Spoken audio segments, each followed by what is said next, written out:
eu même un brevet sur les réfrigérateurs, enfin on pourrait dire qu'il a tout fait. Il a eu malheureusement qu'un seul prix Nobel pour l'effet photoélectrique, alors qu'il en aurait mérité beaucoup plus. Alors Albert Einstein, en 1915, donc, publie ce qu'on appelle la théorie de la relativité générale. La théorie de la relativité générale, c'est quelque chose qui va donc englober la mécanique de Newton, qui va nous permettre de décrire ce que c'est que la gravitation. Et pour la première fois, grâce aux équations d'Albert Einstein, 1915, eh bien, l'univers entier devient un objet physique d'étude. Jusqu'à présent, l'objet, c'était les planètes, des machins comme ça. Là, l'univers, dans son intégralité, devient un objet physique étudiable. Et alors, c'est là que la chose est très intéressante. Donc, Albert Einstein publie ces équations. Elles sont très rapidement diffusées dans le monde scientifique. Et plusieurs physiciens qui s'y intéressent, en particulier l'abbé Georges Lemaître, découvrent une chose extraordinaire, c'est que ces équations ne permettent pas à l'univers d'être statique. L'univers a nécessairement un passé, un présent et un futur. C'est ce qu'on appelle aujourd'hui le modèle du Big Bang. Et alors la chose extraordinaire, je vous rappelle, je citais tout à l'heure Heinrich Hertz qui disait que les formules, les équations étaient plus intelligentes que ceux qui les avaient écrites. Eh bien, Albert Einstein, lui, croyait intimement, comme on croit ou on ne croit pas en Dieu, il croyait que l'univers était statique, qu'il n'évoluait pas. Eh bien, ces équations ont prouvé le contraire. D'accord ? Et donc, grâce à ces équations extraordinaires que beaucoup de physiciens ont étudiées, qui sont encore aujourd'hui d'actualité, parce que ce sont elles qu'on utilise pour décrire l'univers, pour décrire des phénomènes comme les Big Bang, comme les effets de lentilles gravitationnelles, etc. Eh bien, ces équations sont finalement, sans vouloir renforcer la mémoire d'Albert Einstein, sont finalement plus intelligentes que lui, puisqu'on a pu en extraire plus d'informations. Alors, juste pour la petite histoire, je voudrais juste vous montrer que la notion de Big Bang a beaucoup évolué au cours de ces dernières années. Ça, c'est une image que je viens de faire très récemment. Dans le modèle du Big Bang le plus ancien, finalement, quand on remonte le temps, on arrive à ce qu'on appelle une singularité, c'est-à-dire un point de mesure nulle où l'énergie est infinie. Bon, en fait, aujourd'hui, on se rend compte qu'en intégrant, en plus de la gravitation, toutes les interactions utiles, électrofaibles et fortes, nécessairement, la singularité n'existe pas, et donc on est en présence d'une structure un peu de cette nature. Ce que l'on voit là, c'est l'axe du temps, et ce qui est représenté par cette espèce de surface de révolution, c'est le rayon de l'univers, tout simplement. Et donc il y a une phase ici qui est assez mystérieuse, dans le sens où c'est là que émerge le temps, l'espace, etc. Une phase qu'on appelle d'inflation, au cours de laquelle le rayon de l'univers se met à être multiplié par un facteur énorme en une fraction de seconde infime.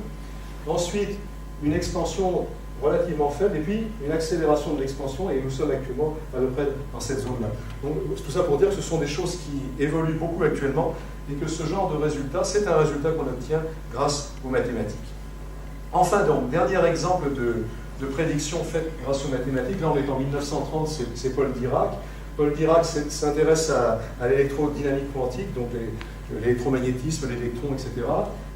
Et en travaillant sur l'équation dite de Dirac, eh bien, il se rend compte qu'il a à la fois des solutions positives et négatives qui ne correspondaient pas à ce que l'expérience donnait jusqu'à présent, et il a l'idée d'introduire ce qu'on appelle les antiparticules, et en particulier donc, dans le cas présent le positron qui est l'antiparticule de l'électron.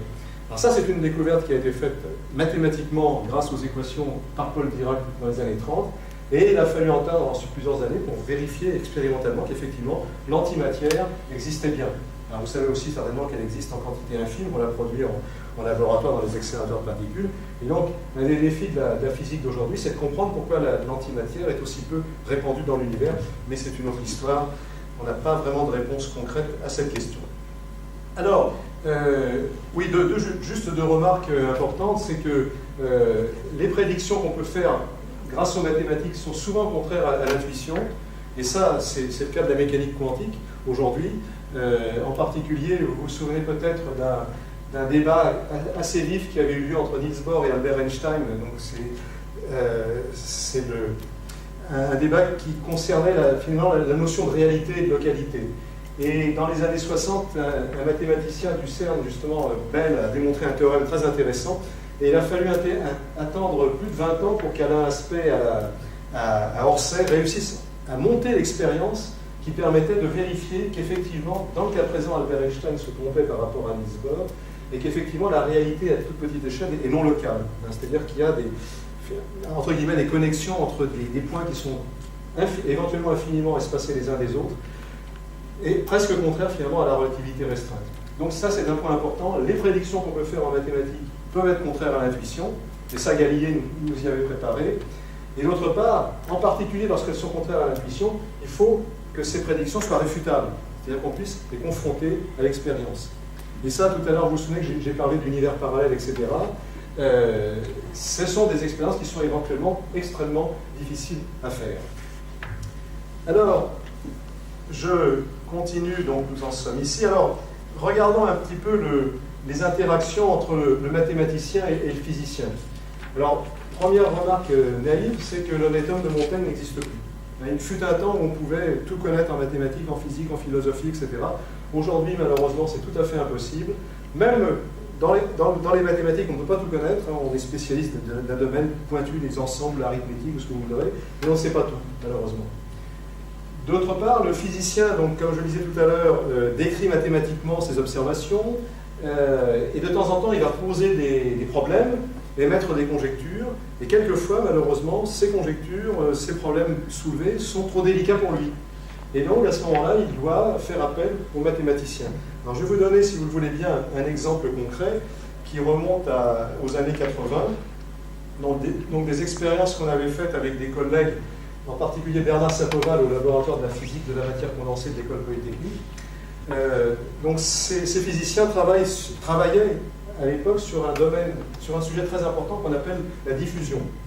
Alors, la diffusion, c'est un problème très important à la fois dans le monde de l'industrie, puisque quand on fait de la soudure, quand on fabrique des circuits intégrés, on fait de la diffusion, vous avez des corps qui diffusent les uns dans les autres, et puis c'est aussi quelque chose d'absolument fondamental au niveau de la vie, de la biologie. La plupart des grands processus vitaux sont des processus de diffusion. Dans les cellules, par exemple les cellules du corps humain, eh bien, les molécules se déplacent par de la marche aléatoire, c'est de la diffusion. La respiration au niveau des alvéoles pulmonaires, c'est de la diffusion, c'est pas musculaire, c'est de la diffusion. Et donc, il est essentiel que le physicien s'intéresse à ce processus. Alors, ce que vous avez sous les yeux, c'est des images que j'ai recalculées il n'y a pas très très longtemps pour qu'elles soient un peu plus définies que celles qu'on avait faites il y a une trentaine d'années. Mais enfin, le principe est très simple. Vous avez en deux dimensions un espace bleu qui est vide initialement. Vous avez en bas des particules vertes qui sont émises, donc, et ces particules, elles ont le droit de se déplacer par ce qu'on appelle une marche aléatoire, c'est-à-dire qu'elles vont sauter d'une case à la voisine, aléatoirement, à condition que la case d'arrivée ne soit pas déjà occupée. Là, c'est un petit peu comme si on jouait aux échecs aux dames, juste en sautant d'une case à la voisine. Alors, vous voyez que progressivement, les particules qui sont émises, elles envahissent le milieu. Et alors, une observation qu'on a faite, justement grâce à des images de ce type-là, c'est que le front d'avancée des particules, vous voyez, c'est cette courbe qui apparaît ici en jaune, très très compliquée. Ce n'est pas une ligne droite, ce n'est pas un arc de cercle, c'est quelque chose de beaucoup plus compliqué. Et fort heureusement, à cette époque-là, commençaient à apparaître des outils dont je parlerai tout à l'heure, des outils de géométrie fractale. Et donc, on pouvait mathématiquement évaluer la complexité de cette courbe par l'intérieur de ce qu'on appelle la dimension fractale. Alors, on peut l'évaluer mathématiquement. On peut surtout, à l'époque, on pouvait l'évaluer numériquement. Donc ça, c'est des expériences qu'on peut faire dans l'ordinateur, justement. Et on trouve à ce moment-là une valeur, alors je donne juste la valeur, qui était approximativement égale à 7 quarts. Et mes collègues physiciens ont émis la conjecture que c'était exactement 7 quarts. Donc un rationnel très très simple, exactement 7 quarts. Et en fait, là, démontrer mathématiquement qu'effectivement, la dimension fractale de cet objet est 7 quarts, c'est un problème très très compliqué. Et donc il a fallu attendre les années 90 plutôt, 2000 même, pour qu'un jeune mathématicien qui s'appelle Wendling Werner réussisse à démontrer qu'effectivement la dimension était égale à 7 quarts. Et pour ce faire, en récompense en quelque sorte, il a obtenu ce qu'on appelle la médaille Fields en 2006, c'est-à-dire l'équivalent du prix Nobel. Donc ça montre aussi la complexité du travail qu'il a accompli. Alors, une remarque, si vous voulez, importante, c'est qu'on pourrait se demander finalement, de par l'histoire des sciences, de la physique et des mathématiques, on pourrait se demander si finalement le mathématicien, il ne fait pas souvent, parfois, toujours, de la physique sans le savoir. Un peu comme M. Jourdain. Vous savez que M. Jourdain, dans Molière, il faisait de la prose sans le savoir. Eh bien, est-ce que le mathématicien ne fait pas de la physique sans le savoir? Et d'ailleurs, ça recoupe ce que je disais tout à l'heure, il se pourrait que la réalité soit faite des mathématiques. Auquel cas, effectivement, le mathématicien ferait de la physique sans le savoir, puisque la physique, ce serait les mathématiques. Alors, trois exemples triviaux. Évariste Galois. Évariste Galois, milieu du 19e siècle, il s'intéressait à la résolution des équations algébriques par radicaux. Un problème vraiment très abstrait. Et pour réussir à démontrer un certain résultat, alors est-ce qu'il invente ou est-ce qu'il découvre, je ne sais pas, ce qu'on appelle les groupes aujourd'hui, d'accord? Et les groupes, donc pour démontrer un théorème de mathématiques abstraites, eh bien aujourd'hui les groupes, ils sont partout en physique. Mécanique quantique, cristallographie, tout ça c'est rempli de groupes partout. La base de la physique aujourd'hui ce sont les symétries, des choses comme ça. Les groupes sont au cœur de la physique d'aujourd'hui. Donc Évariste Galois, sans le savoir, faisait de la physique. Deuxième exemple, Bernard Riemann. Bernard Riemann, lui, 19e siècle, fin 19e siècle, s'intéressait, lui, à la généralisation de notions de surface, etc. Comment est-ce qu'on peut caractériser des surfaces de l'intérieur et non pas de l'extérieur. Il crée ce qu'on appelle les variétés riemanniennes. Et ces variétés riemanniennes, eh bien, c'est la base de la relativité générale. Donc, Bernard Riemann faisait de la physique sans le savoir. Dernier exemple, et ça on y reviendra plus en détail tout à l'heure, au milieu du 19e siècle, un certain nombre de mathématiciens mettent en évidence des courbes continues non différenciables, c'est-à-dire sans tangente. Et nous allons voir dans un instant que c'est la base de la géométrie fractale, qui est une géométrie de la réalité très importante. Alors, avant cela, il est bon de rappeler un petit peu les relations qui existent entre mathématiques, calcul et informatique. Alors, quelques précurseurs, juste pour la petite histoire. Bon, John Napier, les logarithmes, la règle à calcul. Bon, pour ceux qui n'ont jamais vu de règle à calcul, je vais vous en montrer une. Ça, c'est ce qui était à notre disposition quand on était jeune. Pour faire des calculs, il n'y avait pas de calculette. Hein, on avait cette règle. Jean-Pierre, tu as dû connaître ça toi aussi. Donc, règle à calcul. Ça, c'est l'invention de Napier. Là, on est, comme vous le voyez, au XVIe, XVIIe siècle. Blaise Pascal qui invente une machine mécanique pour faire des additions. Leibniz, une machine mécanique pour faire de la multiplication. Je citerai quand même pour la petite histoire, bien qu'il n'était pas mathématicien, Vaucanson pour ses automates et Jacquard pour son métier à tisser, mais important le métier à tisser de Jacquard parce que c'était une machine programmable. Et que l'ordinateur, comme je le rappellerai dans un instant, c'est une machine programmable. Enfin, Charles Babbage et sa collaboratrice Lady Anna Lovelace, fille de Lord Byron, qui est certainement, Charles Babbage, celui qui a vraiment conçu la structure des ordinateurs d'aujourd'hui. Alors malheureusement pour lui, Charles Babbage, au 19e siècle, il n'y avait pas de... Oui, j'ai mis 18e, méfiez-vous, c'est une erreur, c'est 19e. Au 19e siècle, il n'y avait pas d'électronique, et donc il n'y avait que des engrenages, des crémaillères, tout ce que vous voudrez, et donc il était évident que sa machine qu'il avait conçue ne pourrait pas fonctionner réellement.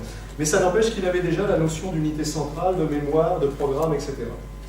Alors ces notions d'ailleurs d'algorithme, de calculabilité, de machine à calculer programme, donc c'est des choses qui ont été reprises ensuite par des grands noms, des gens qui sont absolument essentiels à connaître, comme par exemple Church, Gödel, Turing et surtout John von Neumann. En gros, malheureusement, au cours de la Seconde Guerre mondiale, donc l'effort de guerre qui pousse à faire des calculs de trajectoires, de bombes, etc. Donc on poussait en fait les progrès de l'informatique. Et alors, du coup, grâce à cet ordinateur, eh bien, on peut voir apparaître, mais ça je l'ai déjà dit brièvement tout à l'heure, on peut voir apparaître la notion de mathématiques expérimentales. Alors là, il ne s'agit pas de mathématiques dans le sens des preuves, des théorèmes, etc. Mais encore une fois, on peut s'amuser. Donc tout à l'heure, on a vu l'hypothèse de Riemann. Donc ça, c'est la conjecture ABC, ça c'est la Goldbach.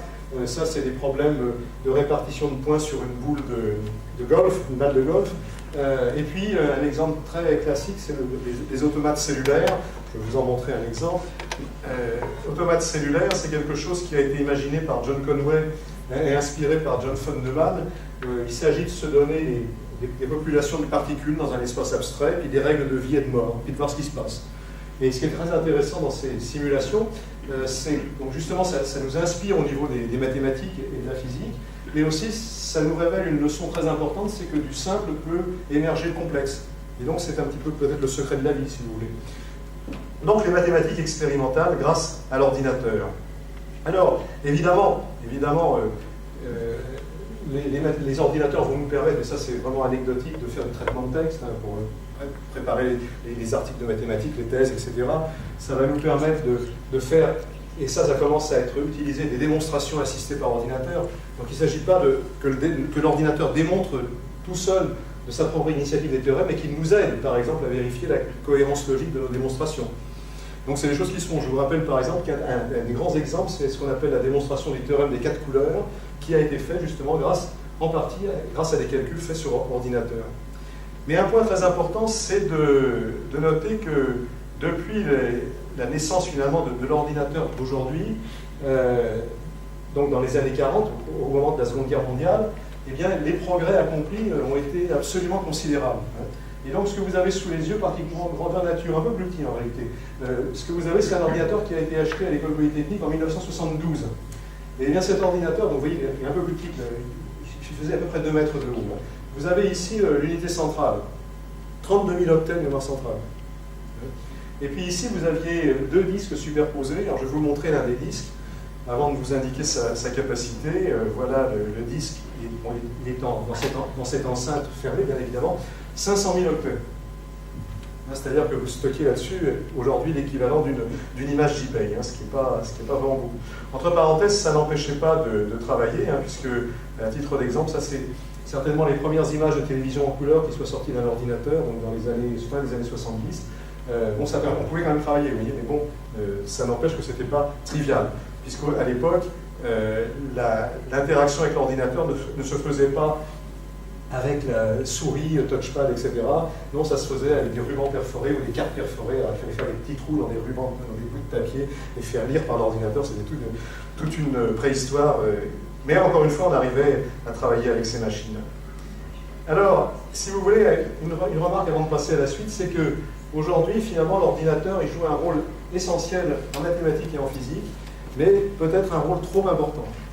Trop important dans le sens où, dans la mesure où ces machines sont très très rapides aujourd'hui, très ergonomiques, très faciles d'accès, eh bien, on a finalement tendance à lancer des calculs dessus sans avoir vraiment réfléchi à ce qu'on faisait. Alors qu'autrefois, avec des machines un peu plus lentes, eh bien, avant de lancer un calcul, on prenait plus de temps à la réflexion. Et d'ailleurs, si vous voulez bien le reconnaître, des gens comme Pythagore, Galilée, Newton et Albert Einstein n'avaient pas d'ordinateur.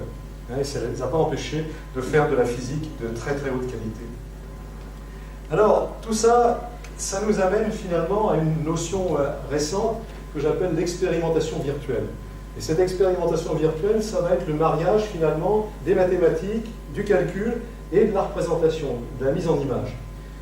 Alors, souvenez-vous, quand on a inventé le microscope, il y a bien longtemps, on a découvert des choses qu'on ne voyait pas à l'œil nu, des structures toutes petites. Quand on a inventé la lunette astronomique, on a vu plus loin, on a vu des objets plus faibles, moins lumineux, etc. Eh bien, les mathématiques, finalement, c'est la même chose. On peut les considérer aujourd'hui comme un instrument d'optique. Exactement comme le microscope et le télescope. Alors, évidemment, ce n'est pas un instrument d'optique avec un oculaire qu'on regarde à l'intérieur, bien évidemment, mais cet instrument d'optique, entre guillemets, va nous permettre de nous révéler des choses que l'œil n'aurait pas pu, que le cerveau n'aurait pas pu imaginer autrement.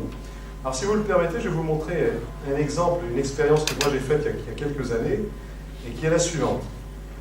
Donc vous avez sous les yeux, là vous reconnaissez très certainement le système solaire intérieur, donc vous avez le Soleil, Mercure, Vénus, la Terre, Mars, les autres planètes sont là, mais elles sont en dehors de l'écran, peu importe. Donc ça, c'est la représentation post-copernicienne, héliocentrique, donc le Soleil est au centre. Alors vous vous souvenez certainement que nos ancêtres ne voyaient pas ainsi le système solaire, qu'ils le voyaient comme cela, donc avec la Terre au centre, avec le Soleil qui tourne autour de la Terre, et puis les planètes comme Mars, vous voyez, qui avancent, qui reculent, qui avancent, qui reculent, etc., au cours de l'année. Alors ça, c'est ce qu'on appelle le système des épicycles de Ptolémée, du nom de l'astronome Ptolémée.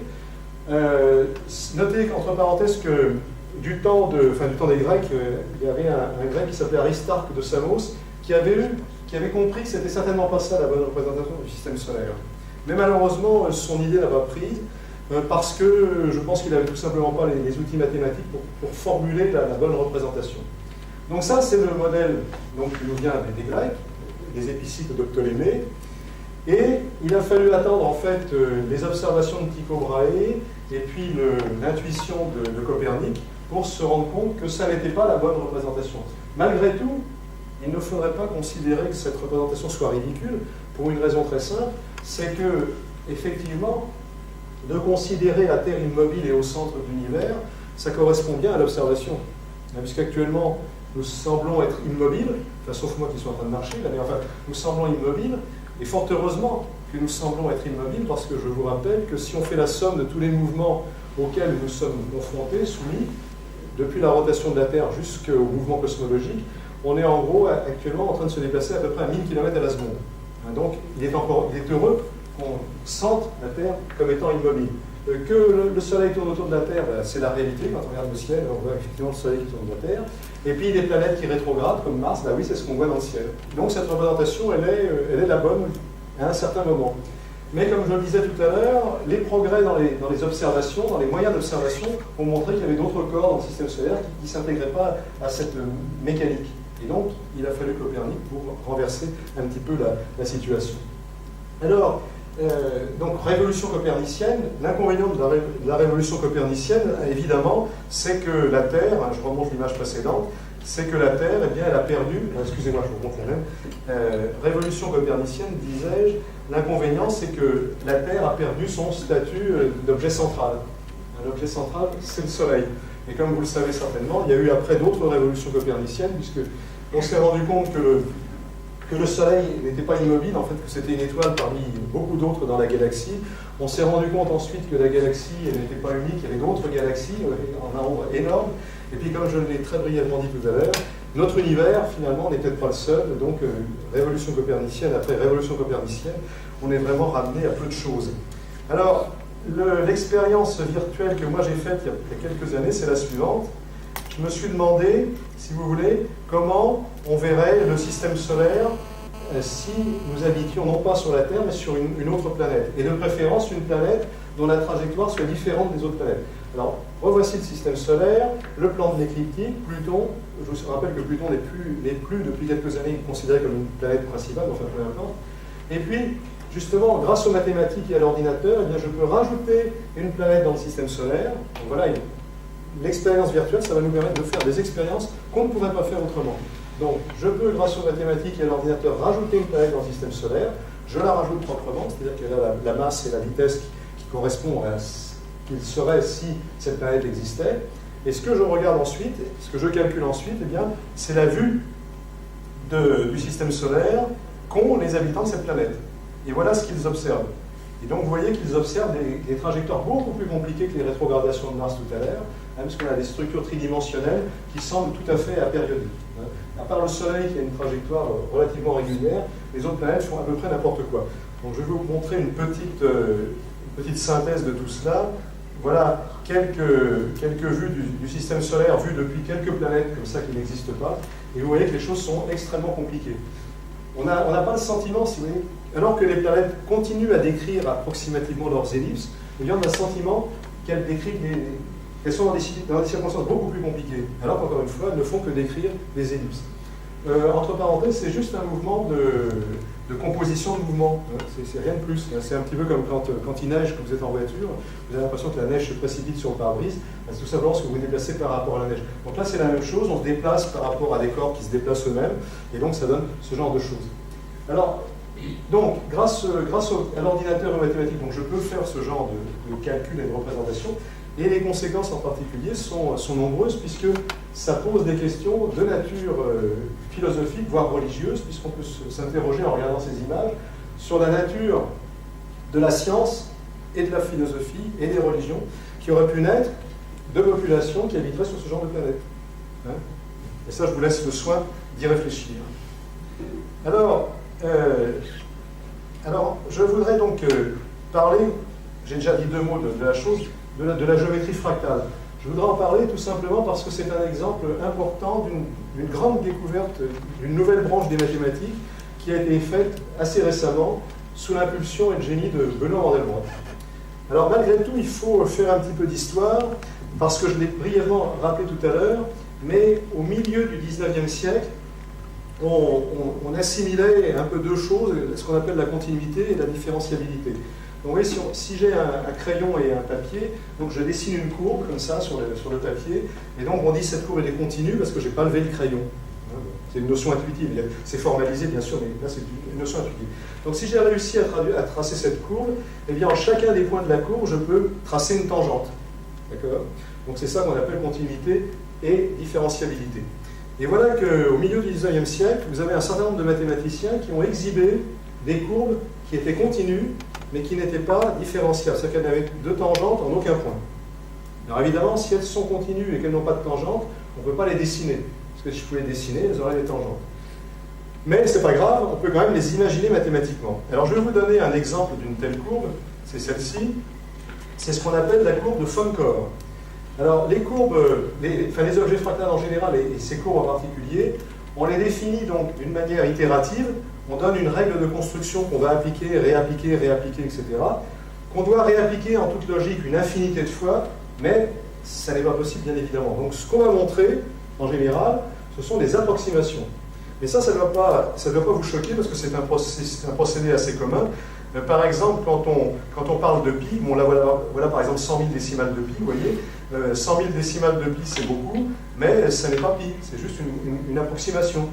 Parce que derrière, il y a une infinité de décimales. Donc là, c'est la même chose. Je vais pouvoir montrer les approximations. Donc en voilà.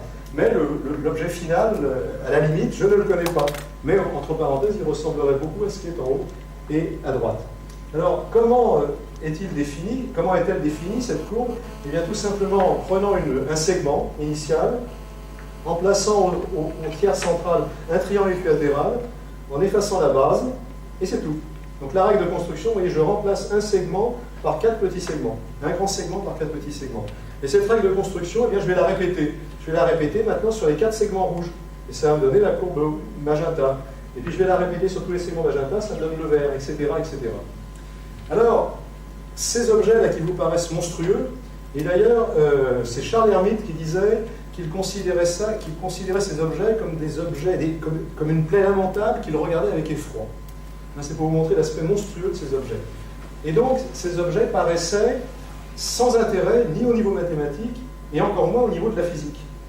Et ça, c'est ce qu'on va voir dans un instant. Ça a été le génie de Benoît Mandelbrot de se rendre compte que ces objets allaient nous permettre de décrire de nombreux objets de la nature.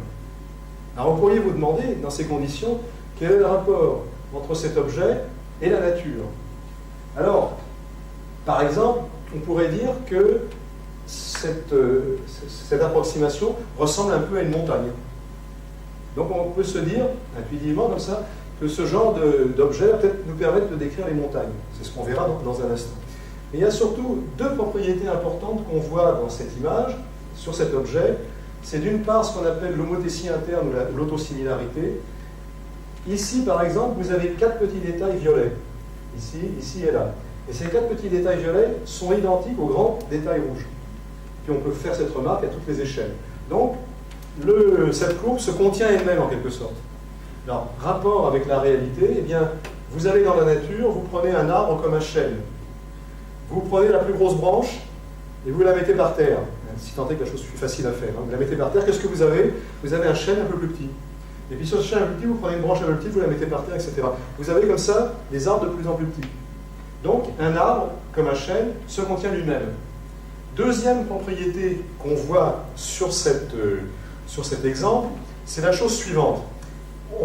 Je vais vous montrer, je vais le montrer sur une autre image, ça sera plus simple. Voilà. J'ai numéroté, vous voyez, les différentes étapes de la construction. Ici, c'est l'étape de départ, première étape, deuxième étape, etc. Et on va supposer qu'en haut à droite, ça soit la 90e étape. D'accord? Alors, la question que je pose, c'est, imaginons que le segment bleu ici mesure 1 mètre. On voit, alors évidemment, je vous ai dit tout à l'heure qu'en mathématiques, il ne fallait pas dire ce genre de choses, il fallait démontrer. Enfin bon, on le démontre. Hein. Donc, mais je vais dire, on voit que la longueur, elle augmente. C'est évident que le rouge, là, est plus grand que le bleu, que le violet est plus grand que le rouge, etc. Donc, naïvement, comme ça, on voit que la longueur, elle augmente. D'accord? Alors, il y a une formule mathématique très très simple qui donne la progression de la longueur. Enfin, peu importe. Question. Imaginons que le segment bleu, donc ici, fasse 1 mètre. À l'étape 90, quelle est la longueur de la courbe? Là, je prends les 2 extrémités à droite et à gauche, je tire dessus. Quelle est la longueur? 4 tiers puissance 90. Bien sûr, mais ça ne me renseigne pas du tout sur ce que ça veut dire, 4 tiers puissance 90. Ça, c'est la bonne réponse mathématique. Mais je veux l'ordre de grandeur.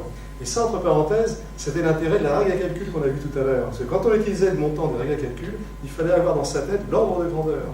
Alors, c'est fait combien 4 tiers 90, 4 tiers à la puissance 90 en mètres? C'est beaucoup. Beaucoup, voilà. C'est une bonne réponse. Ça me rappelle le sketch de Fernand Reynaud avec le flux du canon. Ça. Alors, je vais vous donner la réponse, parce que c'est vrai que ce que vous avez dit, 4 tiers 90, c'est parfait. Mais combien ça fait de mètres? Alors, je vais pas le donner en mètres, je vais le donner en kilomètres. ça fait 170 millions de kilomètres. C'est extraordinaire, 170 millions de kilomètres. Alors pourquoi, entre parenthèses, j'ai choisi l'étape 90? C'est pour avoir 170 millions de kilomètres, c'est-à-dire quelque chose qui est plus grand que la longueur, la distance de la Terre au Soleil. La Terre-Soleil, c'est 150 millions de kilomètres. Là, on a 170 millions de kilomètres.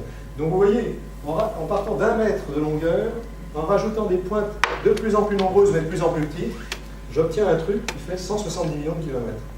Alors de nouveau, pourriez-vous dire quel est le rapport entre ce hasard infâme et puis la nature? Eh bien, il y a dans la nature des objets qui ont la propriété de cet objet. Quelle est cette propriété ici?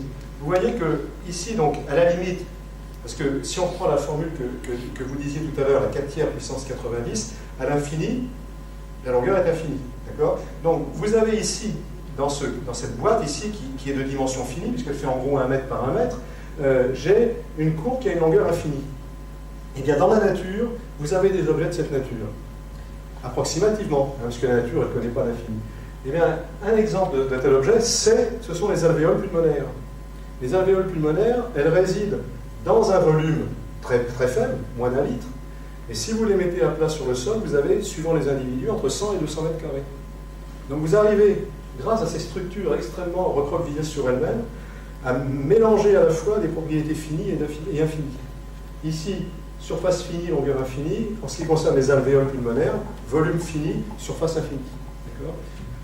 Donc c'est ça, finalement, le lien entre ces objets et la nature. C'est d'une part ce que j'ai appelé tout à l'heure l'autosimilarité, c'est-à-dire que le fait que les détails se retrouvent à toutes les échelles, et puis le fait de concilier ainsi le fini et l'infini. Alors, Benoît Mandelbrot, donc il a été en fait le premier à se rendre compte que ces objets extrêmement abstraits et exotiques eh bien, pouvaient avoir une utilité pratique dans le monde de la physique et de l'industrie en particulier, et de la bourse en particulier. Vous savez que, bon, je ne vais pas rentrer dans les détails, mais quand on regarde les cours de bourse, les devises, etc., les cours des actions, etc., eh bien, on est en présence de courbes de nature fractale, comme celles qu'on vient de voir tout à l'heure, sauf qu'elles n'ont pas la même régularité, bien évidemment. Alors la chose intéressante à noter, c'est que de processus simples émergent assez fréquemment des structures fractales. Je vous donne un premier exemple qui est celui-ci. Vous avez en bas et à gauche ce qu'on appelle l'ensemble de Mandelbrot, du nom de Benoît Mandelbrot. D'ailleurs, je ne l'ai pas dit, mais Benoît Mandelbrot nous a quittés il y a à peu près 1 an et demi maintenant. On a fait d'ailleurs à l'école polytechnique on a organisé un colloque, des cérémonies en son honneur. Donc ça, c'est un objet qu'il a découvert, que d'autres avaient déjà en fait pressenti au début du XXe siècle, en particulier Julia et Fatou, mais sans l'ordinateur, ils ne pouvaient rien faire. Et Benoît Mandelbrot, d'ailleurs, reconnaissait sans hésitation que c'était l'ordinateur qui lui avait vraiment permis de révéler ces choses et surtout leurs applications. Alors, cet objet, donc, il est calculé dans le plan complexe, pour tout dire, et puis ces images, elles montrent un zoom sur cet objet. Donc, on essaye de s'en approcher. Donc, on s'en approche, on voit apparaître ici une petite tache blanche, vous voyez. Je l'agrandis, hop, elle a la même forme que l'ensemble de départ. Je continue à l'agrandir, il y a d'autres petites taches blanches qui apparaissent, qui ont la même forme que l'ensemble de départ. Et donc cette opération, on peut l'itérer, la poursuivre jusqu'à l'infiniment petit, et on voit sans arrêt apparaître de nouvelles structures identiques aux structures déjà rencontrées. Je vous montre un deuxième exemple plus physique d'émergence de structures fractales à partir de processus élémentaires, c'est celui-ci. Vous avez dans cette boîte bidimensionnelle, vous avez des particules, et ces particules, elles sont animées d'un mouvement aléatoire, à la fois en direction et en module. Et là, leur seule propriété, c'est d'être collantes. Donc, quand elles vont se cogner, parce que nécessairement elles vont se cogner, eh bien, elles vont se coller. Et donc, on voit au cours du temps se former des agrégats de particules de plus en plus importants, jusqu'à arriver en haut à un objet unique qui regroupe toutes les particules et qui est un objet fractal.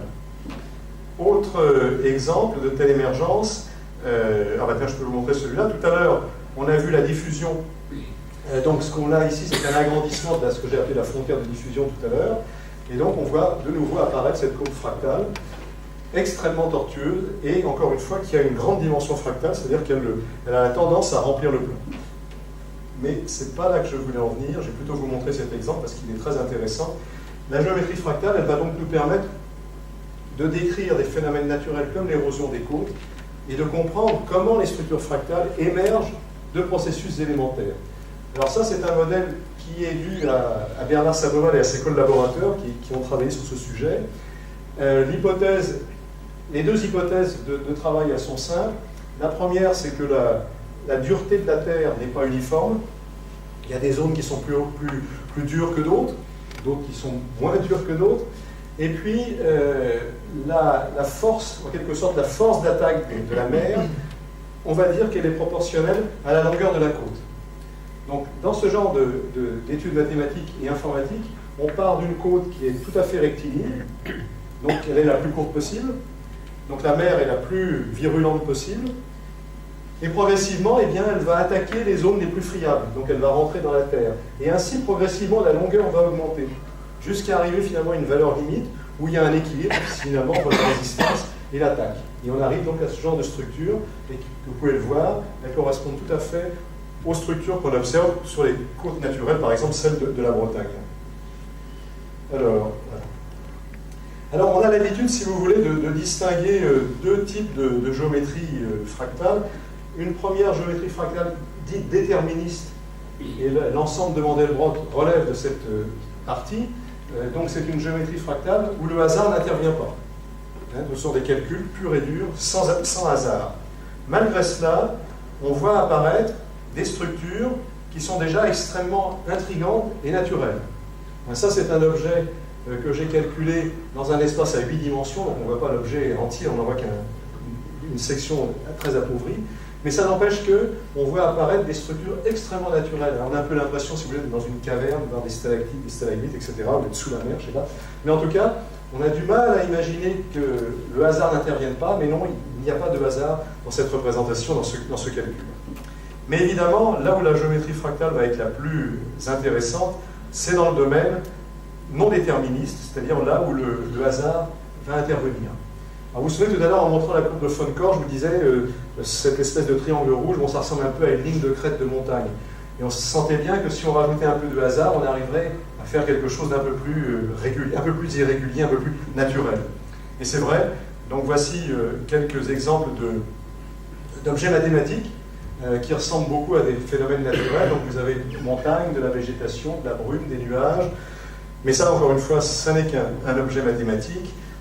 Voilà un autre exemple, par exemple celui-ci qui nous rappelle des paysages de monuments de vallée, par exemple aux États-Unis, où John Ford a tourné pas mal de westerns.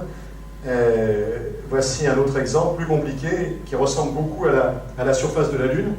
Mais, encore une fois, ce n'est pas du tout la surface de la Lune, même si ça ressemble beaucoup à ce que vous pouvez voir dans des livres d'astronomie. Ça ressemble, mais ça n'est pas la Lune. D'accord ? Mais le réalisme est tel qu'à 2 reprises, cette image a été prise pour une vraie photo de la Lune. Une première fois, lors d'une exposition qui a eu lieu à Paris il y a quelques années à la Fondation Bismarck. Les visiteurs ne voulaient pas croire à sa nature mathématique. Alors, du coup, j'ai rajouté ici un petit artefact anthropomorphe. Donc si vous avez un peu d'imagination, vous verrez là un visage avec les 2 yeux, le nez, la bouche, le menton, etc. C'est